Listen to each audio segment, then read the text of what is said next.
बातमीपत्रामध्ये आता पाहणार आहोत सुपरफास्ट 100 बातम्या सुरुवात करूयात। मुंबईतील पालिकेच्या 227 वॉर्ड्सचा आढावा घेणारा तसंच गटाध्यक्ष यांचा लेखाजोखा मांडणारा अहवाल मनसेचे अध्यक्ष राज ठाकरे यांच्याकडे सुपूर्द करण्यात आलाय। मुंबईतील 36 विधानसभा मतदारसंघांच्या विभाग अध्यक्षांच्या केंद्रीय समितीच्या बैठकीत त्यांचा अहवाल राज ठाकरे यांना देण्यात आला होता। तुम्ही हिंदू आहात, हिंदू म्हणून जगा असं आवाहन मंत्री नितेश राणे यांनी केलंय। हिंदू समाजात प्रचंड जाती व्यवस्था आहे, प्रत्येकाने आपल्या जातीसाठी आरक्षण मागायला सुरुवात केली आहे, पण मुस्लिम समाजात असं चित्र दिसत नाही असंही ते म्हटलेत। यावेळी हिंदू समाजाला एकजूट होण्याचं आवाहन त्यांनी केलं। विधानसभा निवडणुकीमध्ये सुनील तटकरे यांनी उद्धव ठाकरेंच्या शिवसेनेसोबत संगनमत केल्याचा आरोप पराभूत उमेदवार अनिल नगवणे यांनी केलेला आहे। तर निवडणुकीदरम्यान तटकरेंचे मातोश्रीवर शेकडो फोन गेल्याचा दावा देखील त्यांनी केल्यानं एकच खळबळ माजली आहे। राज्य सरकारच्या महत्त्वाकांक्षी अशा एक राज्य एक नोंदणी अभियानाअंतर्गत सध्या जिल्हा स्तरावर सुरू असलेल्या एक उपक्रमात बनावट दस्तावेजाच्या माध्यमातून सरकारच्याच फसवणुकीचे प्रकार उघडकीस येत असल्यानं सरकारची चिंता वाढली आहे। त्यामुळे मृत व्यक्तीला जिवंत असल्याचं दाखवून किंवा बनावट व्यक्तीला उभं करून तसंच मुद्रांक शुल्क चुकवून दस्त नोंदणी करून सरकारची फसवणूक करणाऱ्यांवर फौजदारी कारवाई करण्याचे आदेश महसूल मंत्री चंद्रशेखर बावनकुळे यांनी दिले। बदलती जीवनशैली आणि वाढतं तंत्रज्ञान यामुळे प्लास्टिकचं संकट हे सध्या मोठं आव्हान आपल्यासमोर असून प्लास्टिकमुळे अनेक प्रजाती नष्ट होत आहेत अशी चिंता मुख्यमंत्री देवेंद्र फडणवीस यांनी शनिवारी पुण्यामध्ये व्यक्त केली। प्लास्टिकच्या विघटनासाठी संशोधनाला प्राधान्य देऊन त्या दिशेने काम करण्याची गरज असल्याचं फडणवीस यांनी स्पष्ट केलं। नुकत्याच झालेल्या मंत्रिमंडळाच्या बैठकीत राज्य शासनानं महाराष्ट्र राज्य अनुसूचित जमाती आयोगाच्या स्थापनेला मंजुरी दिली। या निर्णयानंतर शहापुरातील भाजपा आदिवासी मोर्चाच्या कार्यकर्त्यांनी मुख्यमंत्री देवेंद्र फडणवीसांचे आभार मानले। धारावी पुनर्विकासाविरोधात उद्धव सेनेचे नेते आदित्य ठाकरे यांच्या नेतृत्वाखाली उद्धव सेना मुंबईमध्ये ठिकठिकाणी आंदोलन करणार आहे। लढा आपल्या मुंबईचा या टॅगलाईन अंतर्गत सोमवारी 9 जूनला मुलुंड येथील कालिदास सभागृह इथे मेळावा घेऊन याची सुरुवात केली जाणार आहे। उद्धव सेनेच्या या आंदोलनामध्ये मुंबईतील रस्ते घोटाळा, पाणी प्रश्न, राज्य सरकारच्या योजना हे प्रश्न हाती घेण्यात येणार आहेत। वर्ध्याच्या आर्वी ते तळेगाव मार्गाचं काम सुरू आहे आणि रस्त्याचं काम निकृष्ट आणि रस्ता अरुंद तयार केला जात असल्याच्या तक्रारी लक्षात घेता आमदार दादाराव केचे यांनी थेट रस्त्यावर जात पाहणी केली आणि यावेळी रस्ता नियमानुसार होत नसल्याची बाब लक्षात येताच आमदार केचेंनी अधिकाऱ्यांना धारेवर धरलं। राज्यात सर्वात जास्त पंचायत समिती भाजपकडे आहेत तर सर्वात जास्त ग्रामपंचायत सरपंच भाजपचे आहेत। त्याच पद्धतीने आता महापालिकेत सर्वात जास्त नगरसेवक हे सुद्धा भाजपचे असले पाहिजेत असं आवाहन गिरीश महाजन यांनी कार्यकर्त्यांना केले।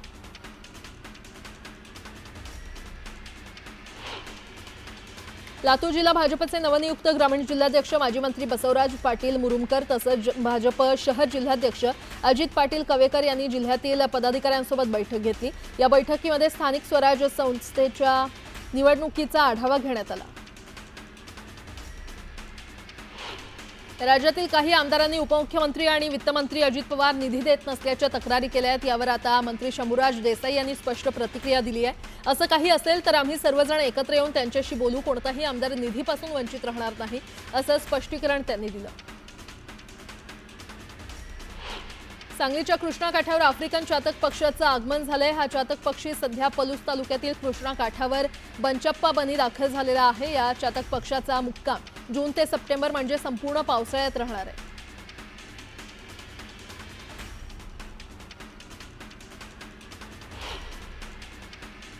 आणि आता एक मोठी बातमी, कर्जमाफी मुद्द्यावरून बच्चू कडू आजपासून अन्नत्याग आंदोलन करणार आहेत आणि अमरावतीच्या गुरुकुंज मोजरीमध्ये तुकडोजी महाराजांच्या समाधी परिसरात ते बेमुदत अन्नत्याग आंदोलन करणार आहेत। अमरावतीमधील संत गाडगेबाबा मंदिरापासून ते तुकडोजी महाराज यांच्या मोजरी येथील समाधीपर्यंत ते बाईक रॅली काढणार आहेत। बाईक रॅलीमध्ये 20,000 शेतकरी आणि कार्यकर्ते येणार असल्याचा दावा त्यांनी केलाय। शेतकऱ्यांची संपूर्ण कर्जमाफी, दिव्यांगांचं मानधन वाढ, मेंढपाळ, दूध उत्पादक, मच्छीमार यांच्यासाठी वेगळं धोरण असलं पाहिजे अशा विविध मुद्द्यांवर ते आंदोलन करणार आहेत।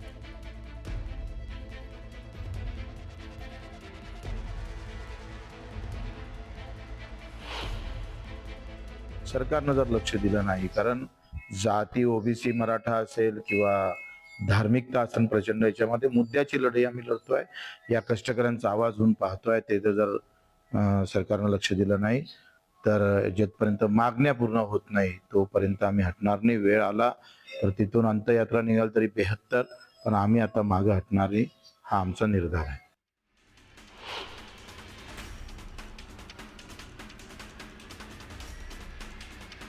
मे महिन्यात वादळी वाऱ्यासह झालेल्या मुसळधार पावसात नाशिक जिल्ह्यातील 12,156 हेक्टरवरील पिकांचं 35.21 कोटी रुपयांचं नुकसान झालंय. 1,469 गावांमध्ये 35,757 शेतकरी बाधित झालेले आहेत. या संदर्भातील अंतिम अहवाल प्रशासनानं राज्य शासनाला सादर करत निधीची मागणी केली आहे.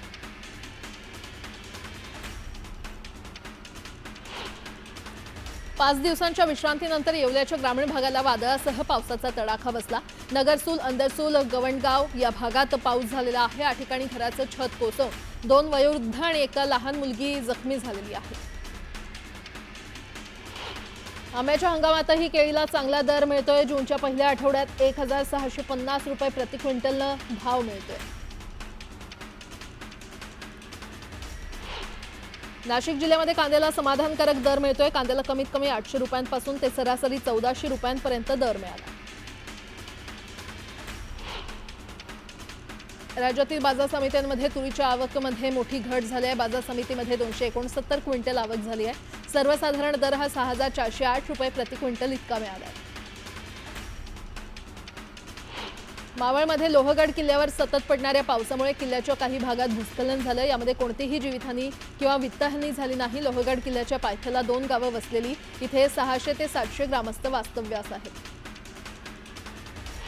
छत्रपती संभाजीनगर जिल्ह्यात वैजापूर तालुक्यात वादळी वाऱ्यासह मुसळधार पाऊस झाला. अनेक घरांवरील पत्रे उडाले तर महावितरण कंपनीचे 150 विद्युत खांब कोसळून वीज पुरवठा खंडित झाला. दीर्घ प्रतीक्षेनंतर हवामान खात्यानं अहिल्यानगर जिल्ह्याला पावसाचा येलो अलर्ट दिलाय. जिल्ह्याच्या दक्षिण भागातील तालुक्यात दमदार पाऊस झाला. उत्तर नगर जिल्ह्यामध्ये या पावसाचं प्रमाण कमी आहे. राज्याच्या अनेक भागात पुढील काही दिवसात मान्सून सक्रिय होणार असल्याचं हवामान खात्यानं स्पष्ट केलंय. 13 जूनपर्यंत नंदुरबार, धुळे, जळगाव, नाशिक, पुणे, नगर, सातारा, सांगली, कोल्हापूर आणि सोलापूर या जिल्ह्यामध्ये संततधार पाऊस पडणार आहे. भुसावळमधील वेल्हाळे धरण पहिल्याच पावसात ओव्हरफ्लो झालंय. याच तलावातून शेतीला सिंचनासाठी पाणी दिलं जातं. त्यामुळे शेतकऱ्यांची चिंता मिटली आहे. रत्नागिरी जिल्ह्यातील 5 पंढरी गावाला दरडीचा सर्वाधिक धोका आहे. एका बाजूला समुद्री उधाणाचा धोका तर दुसरीकडे दरडीचा मोठा धोका निर्माण झालाय. दरवर्षी त्यांना जीव मुठीत घेऊन जगावं लागतंय. मुख्यमंत्री देवेंद्र फडणवीस यांनी कर्नाटकचे मुख्यमंत्री सिद्धरामय्या यांना पत्र लिहून अलमट्टी धरणाची उंची वाढवल्यास कोल्हापूर, सांगली जिल्ह्यातील पूरस्थिती गंभीर होईल असे 4 दिवसांपूर्वी म्हटलंय. आणि याला उत्तर देताना कर्नाटक सरकारमधील उत्पादन शुल्क मंत्री आर.बी. थिम्मापूर यांनी अलमट्टी धरणाची उंची वाढवल्यानं पूर येईल या महाराष्ट्राच्या आरोपांमध्ये तथ्य नाही असं बागलकोट इथे बोलताना नुकतंच स्पष्ट केलंय. शासकीय कार्यालयातील ई-सेवा केंद्रातून विविध शैक्षणिक दाखले तसंच न्यायालयातील प्रतिज्ञापत्रासाठी 100 आणि 500 रुपयांच्या स्टॅम्प पेपरची करण्यात येणारी मागणी नियमबाह्य आहे. यापुढे मागणी करण्यात येऊ नये अशी तंबी महसूल मंत्री चंद्रशेखर बावनकुळे यांनी अधिकाऱ्यांना पत्र लिहून दिली आहे. राज्यातील 14 आत्महत्याग्रस्त जिल्ह्यातील लाखो केशरी रेशन कार्ड धारक शेतकरी कुटुंबांचं बँक खातं अद्याप रिकामच राहिलंय. 170 रुपयांचं अनुदान देण्याचा निर्णय झाल्यानंतरही निधी न मिळाल्यामुळे लाभार्थ्यांना प्रतीक्षेत राहावं लागतंय. वाशिमच्या कारंजा तालुक्यातील बेंबळा ग्रामपंचायतीनं गावातील जिल्हा परिषद शाळेमध्ये विद्यार्थ्यांनी प्रवेश घेतल्यास त्यांच्या पालकांची घरपट्टी आणि पाणीपट्टी माफ करण्याचा एक अभिनव आणि समाजहिताचा निर्णय घेतलाय. हा निर्णय घेतल्यानं गोरगरीब आणि शेतकरी कुटुंबांना मोठा दिलासा मिळणार आहे. अकोला जिल्ह्याच्या बार्शीटाकळी तालुक्यातील जणुना येथील धरणाच्या गाळ्यामध्ये 2 गायी अडकल्या होत्या. याची माहिती स्थानिक गावकऱ्यांना मिळताच गावातील गोरक्षकांनी दोरीच्या सहाय्यानं दोन्ही गायींना सुखरूप बाहेर काढून त्यांना जीवनदान दिलं. पाण्याच्या शोधात या गायी धरणात गेल्या आणि त्या ठिकाणी असलेल्या गाळ्यामध्ये फसल्याचा अंदाज व्यक्त केला जातो. कर्करोगाच्या रुग्णांवर उपचार करण्यासाठी टाटा हॉस्पिटलमध्ये लवकरच अमेरिकेमध्ये वापरले जाणारं प्रगत तंत्रज्ञान उपलब्ध होणार आहे. याद्वारे सुरुवातीच्या टप्प्यातच कर्करोगाचं निदान करता येईल. CACR अंतर्गत TMHला ही आधुनिक तंत्रज्ञानाची डिजिटल अँजिओग्राफी सिस्टम मिळणार आहे. राज्यात दिवसेंदिवस कोरोना रुग्णांच्या संख्येमध्ये वाढ होते. राज्यामध्ये शनिवारी 86 नवे रुग्ण आढळले आणि यामुळे रुग्णांची संख्या 1362 वर पोहोचली तर मुंबईतील रुग्णांची संख्या 640 इतकी झाली आहे. देशात पुन्हा एकदा कोरोना संसर्ग वाढत चाललाय। अनेक राज्यातील सक्रिय रुग्णांच्या संख्येमध्ये वाढ होते। आरोग्य विभागाच्या ताज्या आकडेवारीनुसार हरियाणा, गुजरात, महाराष्ट्र, उत्तराखंड आणि पश्चिम बंगालसह इतर राज्यात नवीन कोविड रुग्ण समोर आले।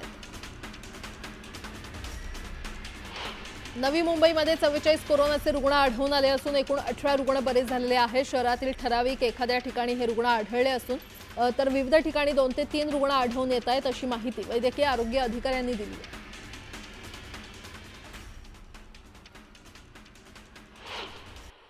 आता एक मोठी बातमी, 4 दिवस कुणीही इकडे तिकडे मिळू दे, राज्यात सगळ्यांचा बाप मुख्यमंत्री म्हणून देवेंद्र फडणवीसच बसलेत, असं वक्तव्य नितेश राणे यांनी केलंय। त्यावर मुख्यमंत्र्यांनी देखील भाष्य केलंय। नितेश राणे काय म्हणालेत मला माहित नाही, पण मी महाराष्ट्राचा सेवक आहे, असं फडणवीस म्हटलेत। जे देशाचा पंतप्रधान हे भारतीय जनता पक्षाचे आहेत, राज्याचे मुख्यमंत्री हे भारतीय जनता पक्षाचे आहेत। म्हणून हे कितीही कोणी इकडे तिकडे नाचले, कोणी इकडे तिकडे अगर ताकद दाखवली, पण शेवटी सगळ्यांचा बाप म्हणून भारतीय जनता पक्षाचाच मुख्यमंत्री बसलाय, हे प्रत्येकाने लक्षात ठेवा। म्हणून किती इकडे तिकडे मिळून दे, 4 दिवसाची चांदणी आहे। सर, सगळ्यांचा बाप राणेंनी उस्मानाबाद धाराशिवमध्ये बोलले, ते काय बोलले मला माहित नाही, पण मी महाराष्ट्राचा सेवक आहे। मुख्यमंत्री माझी लाडकी बहीण योजनेचा मे महिन्याचा हप्ता 2,47,00,000 महिलांना शनिवारपासून देण्यास सुरुवात झाली आहे। मात्र जवळपास 5 लाख महिलांनी केवायसी पूर्ण केलं नसल्यानं त्यांना हा लाभ देण्यात अडचणी येत आहेत। बँक खात्याला आधार कार्ड लिंक असणाऱ्या महिलांनाच या योजनेचा लाभ देण्याचा निर्णय महिला व बालकल्याण विभागानं घेतला असल्यानं 5 लाख महिलांना निधी विभागाकडे पडून आहे। एखाद्या करदात्याचा 3 वर्ष जुना वस्तू आणि सेवा कर येत्या जुलैपासून भरता येणार नाही। संगणकीय प्रणाली असा कर आता मुदतबाह्य ठरवणार आहे आणि त्यामुळे करदात्याला प्रलंबित वार्षिक कर भरणा करताना अडचणी येतील। मोठी वर्दळ असलेल्या बदलापूर रेल्वे स्थानकालगतच्या रस्त्यावर पावसाळ्यात मोठमोठे खड्डे पडले आहेत। या खड्ड्यांमध्ये पावसाचं पाणी साचून राहिल्यानं वाहन चालकांबरोबरच बदलापूरकरांना त्याचा मोठा त्रास होतोय। पिंपरीमध्ये पर्यावरणपूरक उपाययोजना करणाऱ्या गृहप्रकल्पांना प्रोत्साहन देण्यासाठी पिंपरी चिंचवड महापालिकेनं ग्रीन सोसायटी हा उपक्रम सुरू केला आहे। स्थानिक पातळीवर उपाययोजना राबवून नागरिकांमध्ये पर्यावरणाबद्दल जनजागृती वाढवणं हा या उपक्रमाचा उद्देश असल्याचं महापालिका आयुक्त शेखर सिंह यांनी सांगितलं। नवी मुंबईतील वाशी परिसरात गेल्या 2 दिवसांपासून रात्रीच्या वेळेस हवेच्या गुणवत्तेचा निर्देशांक धोक्याच्या पातळीवर पोहोचल्यानं नागरिकांना श्वास घेणं कठीण झालंय। डोळ्यांची जळजळ, घशात खवखव आणि दुर्गंधीयुक्त धुरामुळे संपूर्ण परिसरात गुदमरवणारं वातावरण निर्माण झालं असून नागरिकांच्या आरोग्याला धोका निर्माण झालाय। शिवराज्याभिषेकाच्या 351व्या वर्षानिमित्त 6 दिवसांचा शिवस्मरण भारत गौरव ट्रेन टूर्स उद्या CSMTहून रवाना होणार आहे। रायगड, शिवनेरी, प्रतापगड, पन्हाळा, लाल महाल, शिवसृष्टी, भीमाशंकर आणि कोल्हापूरच्या ऐतिहासिक स्थळांना ती भेट देणार आहे।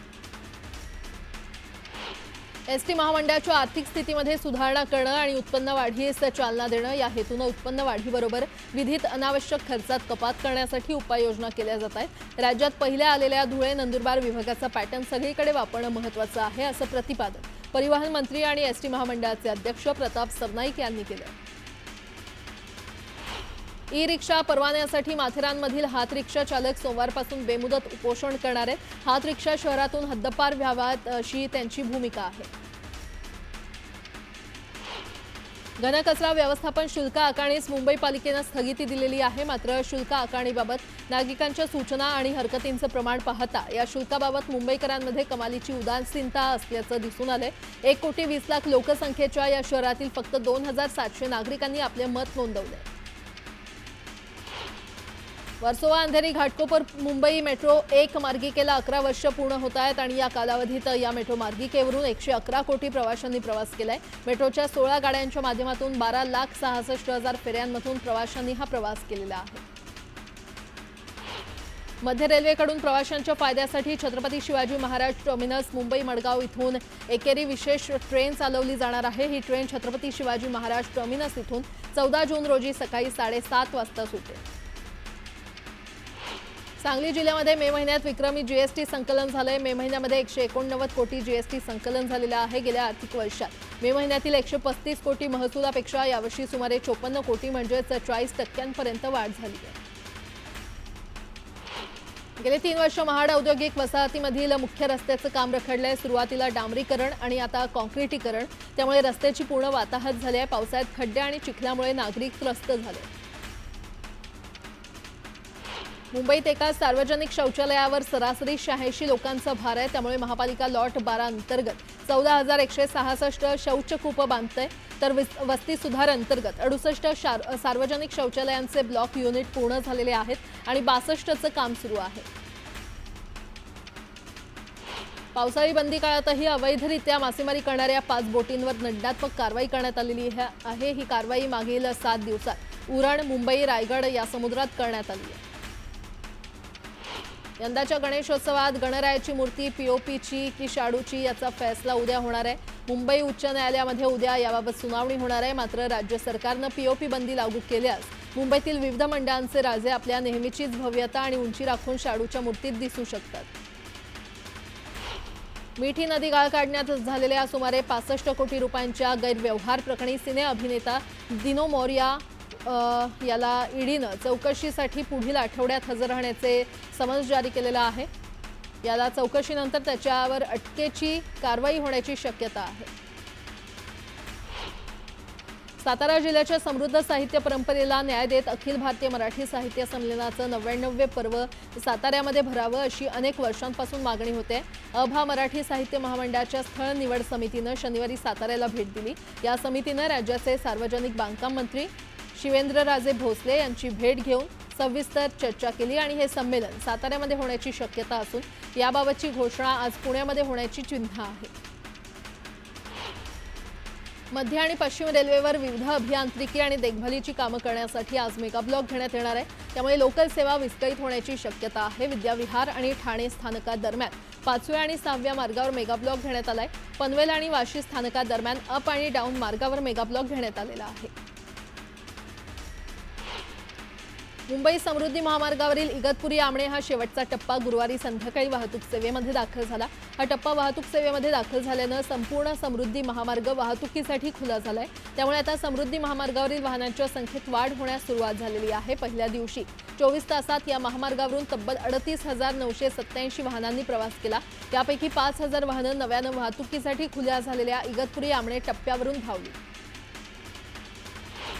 महाराष्ट्र मेट्रो रेल्वे कॉर्पोरेशनकडून महामेट्रो बांधण्यात येत असलेल्या पादचारी पुलाचं काम अद्याप अपूर्ण आहे। त्यामुळे भिडे पूल 15 ऑगस्टपर्यंत बंद राहणार आहे। महामेट्रोनं भिडे पूल बंद ठेवण्याबाबतचं पत्र वाहतूक पोलीस आणि महापालिकेला दिलेलं आहे।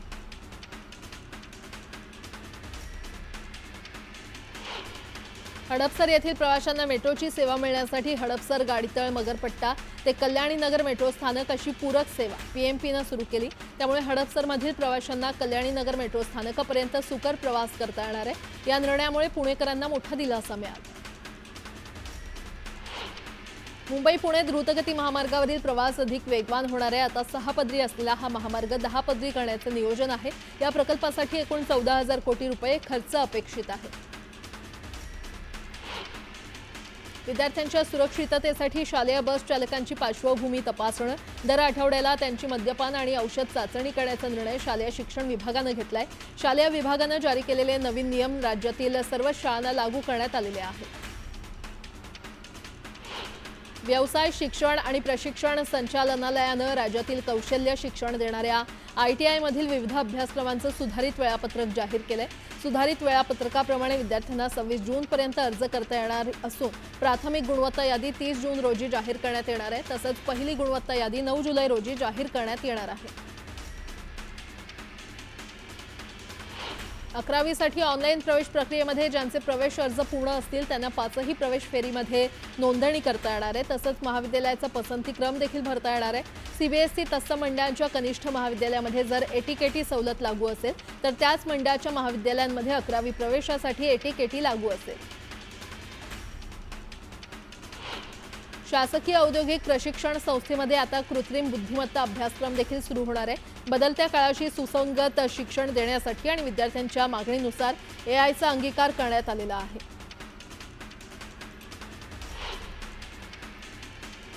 स्थानिक स्वराज्य संस्थांच्या उच्च प्राथमिक शाळांमध्ये इयत्ता 6वी ते 8वीच्या विद्यार्थ्यांची संख्या 100पेक्षा अधिक असेल तर त्या शाळांना क्रीडा, चित्रकला आणि कार्यानुभव विषयाच्या निर्देशांकाची नियुक्ती केली जाणार आहे. तर या शिक्षकांची नियुक्ती कंत्राटी तत्वावर असेल.